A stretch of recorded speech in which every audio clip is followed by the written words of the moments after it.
At the onset, I'd like to say that Bill 177 is a result of the many discussions that we've had over the last several weeks with regards to proposals that have been placed before this body for action and discussion and ultimate action.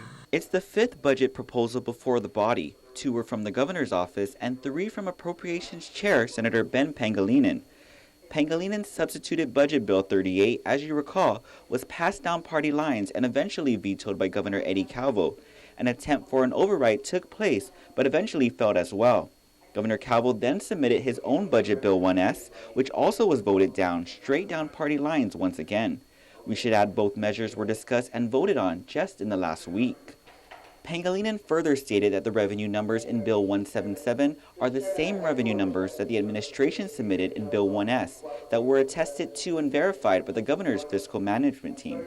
While I still feel a little uncomfortable with some of the provisions that allow us to recognize those revenue numbers, the governor has consistently stated that he is confident that those revenues will be collected.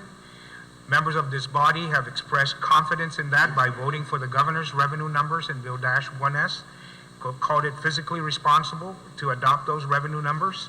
The draft measure was submitted to lawmakers at midnight Wednesday, with the final version introduced shortly before session started this morning.